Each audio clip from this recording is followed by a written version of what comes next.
નાથ સમુદાયની એક બહુ સરસ વાત છે, એ તમને હું સમજાવું. વાંધો નહીં ને, થોડો ટાઈમ જાય તો. નાથ સમુદાય એક બહુ મોટો પંથ છે.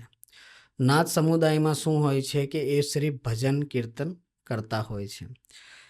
એક સંત થયા હતા જેમનું નામ મચ્છન્દરનાથ કરીને હતું, અને નાથોનું કામ ભિક્ષાનું હોય છે. એમની ગાદી હોય છે, ઘણા લોકો ગાદી ઉપર આપીને જતા હોય ને ઘણા બોલાવે એટલે એ પોતાની ભિક્ષા માટે ત્યાં જતા હોય છે. આજકાલનો પીરિયડ થઈ ગયો ભિક્ષા નહીં ને, ડાયરેક્ટ ગુરુને બોલાવે યા નાથોને બોલાવે કે તમે ઘેરે આવો, પગલાં મૂકો એટલે એ ઘેરે આવે. અને પહેલાંના ટાઈમમાં નાથો જતા હતા ભાઈ, કેમ કે બધા એટલા કેપેબલ ના હોય કે ઘેરે બોલાવી શકે. તો મચ્છન્દરનાથજી ભિક્ષા માટે જતા હતા. એમના એક શિષ્ય હતા જી ગુરુ ગોરખનાથ.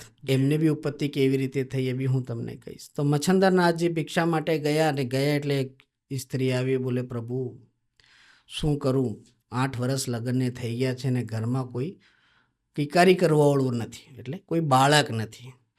તો ગુરુજીએ કહ્યું, મચ્છન્દરનાથજીએ બોલે બેટા ये भभूत ले और इसे तो खाने के अंदर खा जा. હવે તે ટાઈમે નાથો શું હોય, નાહવાનું નહીં હોય, પ્રભુની ખાલી ભક્તિ કરવાની હોય ને શિવની સાધના કરતા હોય છે અને પોતાના ગુરુઓની સાધના કરતા હોય છે. કેમ કે તે ટાઈમે સંપ્રદાય ધીરે ધીરે નાથ સમુદાય ચાલુ થયું હતું એ ટાઈમ.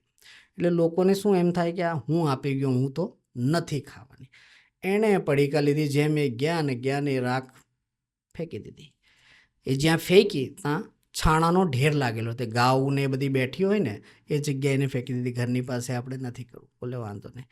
હવે ગુરુ ફરતા ફરતા ફરતા 2-4 વર્ષ પછી પાછા આવ્યા. એમને તો ખબર કે ભાઈ આ બચ્ચીને મેં આપેલું હતું. તો મચ્છન્દરનાથજી આવ્યા, બેટા ભિક્ષાન દે.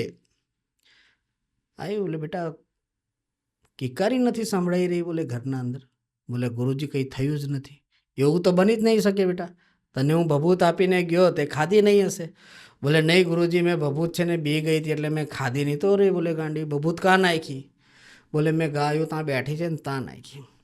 તો ત્યાં ગયા એટલે ત્યાં જે છાણાનો ઢેર લાગેલો હતો ને, જેમ આપણે ધડકન કેમ ધ્રુજે, તે જગ્યા ઉપર ધક ધક ધક, પેલા છાણાના અંદર ફીલ વસ્તુ આપણને ક્લિયર દેખાય કે અહીંયા ધક ધક થાય છે. પેલી કે અહીંયા રોજ રાતે છે ને જોર જોરથી અવાજો આવે છે.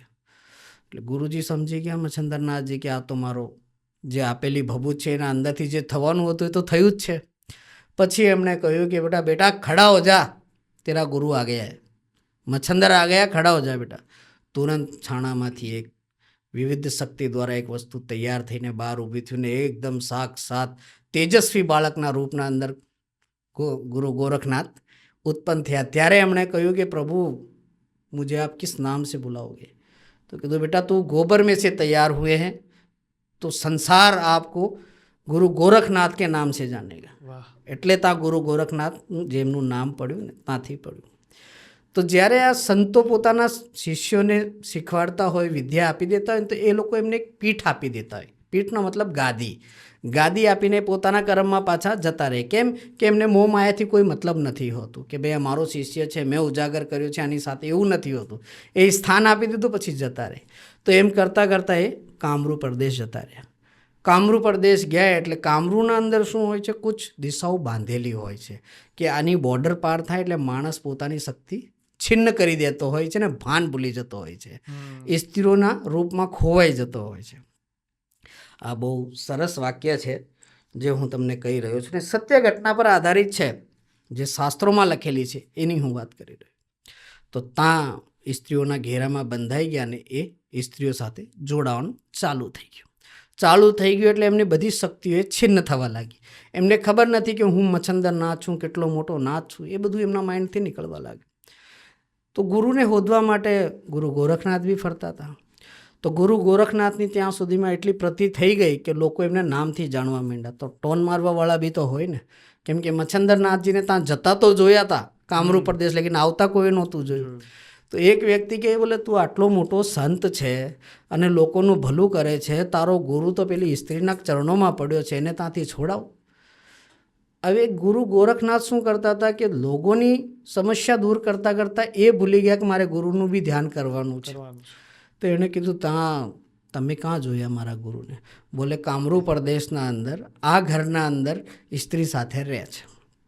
કેમ કે શક્તિઓ છીન થઈ ગઈ હતી એમની. તો એ દરમિયાન પછી કામરૂ પ્રદેશ પોતે ગુરુ ગોરખનાથ સ્ત્રીનું રૂપ ધારણ કરીને આવ્યા. એક નૃત્યકી કહીએ ને આપણે નાચીએ, નૃત્યનું રૂપ ધારણ કરીને આવ્યા અને પછી ગીતો ગાવાનું ચાલુ કર્યું. ગુરુ ગોરખનાથ પોતે ગીત ગાતા હતા કે મચ્છંદરનાથને જગાવવા માટે, કે જાગ મચ્છંદરનાથ, કે જાગ મચ્છંદરનાથ, તેરા ચેલા ગુરુ ગોરખ આયા. પણ એમને સમજ ના પડી. 3 દિવસ 4 દિવસ કરતાં કરતાં કરતાં આ જ વસ્તુ કે જાગ મચ્છંદર જાગ, તેરા ચેલા ગુરુ ગોરખ આયા, જાગ મચ્છંદર જાગ, તેરા ચેલા ગુરુ ગોરખ આયા. હવે ગોરખનાથને એ વસ્તુ જેમ બોલતા ગયા તેમ મચ્છંદરનાથજીની શક્તિઓ આવવાની ચાલુ થઈ કે આ તો મારો શિષ્ય મને બોલાવી રહ્યો છે અને ત્યાં હું આ કઈ મોહ માયામાં ખોવાઈ ગયો છું અને મારી શક્તિઓ કેમ છીન થઈ ગઈ. પછી ગોરખનાથે કહ્યું કે પ્રભુ હમણાં નહીં નીકળો, રાત્રિકાલના અંદર તમારું બી રૂપ સ્ત્રીનું કરવું પડશે તમારે. અગર પુરુષ તત્વમાં આપણે રહેશું તો બંદેવ અહીંયા બંધાઈ જશું. તો નીકળવા માટે તમારે બી સ્ત્રી રૂપ ધારણ કરવું પડશે. તો જેમ રાત્રિકાલ થઈ, સ્ત્રી રૂપ બંદેવ ગુરુ ચેલાએ ધારણ કર્યું ને એ કામરૂ પ્રદેશની રેખા પાર કરી અને પછી પ્રથા ચાલુ થઈ કે ગુરુથી મોટો બી એનો ચેલો હોય છે. આ ત્યારથી ચાલુ થઈ. અને જે નાથ હોય ને તે કાન ફાડા હોય, જેમ મેં અહીંયા પહેર્યા છે એ લોકો પોતાના કાન ફાડીને અહીંયા કુંડળ પહેરતા હોય, જેને નાથ કહેવામાં આવે. નાથ સંપ્રદાય તે ત્યારથી ચાલુ થયા છે. પણ એની પાછળનો મર્મ શું રહેલો છે? નાથનો મતલબ એ હોય છે કે આ જ્યારે કાન ફાડતા હોય ને, કાન ફાડવાનો મતલબ શું હોય છે કે આ સાંસારિક સુખથી વંચિત થઈ ગયા, પોતાનું પિંડનું દાન આપી દેતા હોય છે. પછી ગ્રસ્થી જીવનથી એમને કશું લેવા દેવાનું નથી હોતું, એમની ગાદીથી એમને લેવા દેવાનું હોય છે. એમને મોહ માયાથી કોઈ એમના માતા પિતા બી એમની પાસે જાય ને તો એમને માતા પિતા નહીં કહેશે, દીકરો જ કહેશે, આવો બેટા શું વાત છે. ભલે પિતા બી જશે તો બી એમને સન્માન આપશે, લેકિન બેટા કહીને જ વાત કરશે યા તુંથી વાત કરશે. બાકી પરિવારથી કોઈ લેવું દેવું નથી હોતું. જ્યારે પોતાનું નામ પરિવર્તન થાય છે ને નાથ સમુદાયમાં જોડાતા હોય તો પહેલાં એમનું કાન ફાડવામાં આવે ને કાન ફાડ્યા પછી પરિવારથી જ ભિક્ષા માંગવાનું ચાલુ થાય.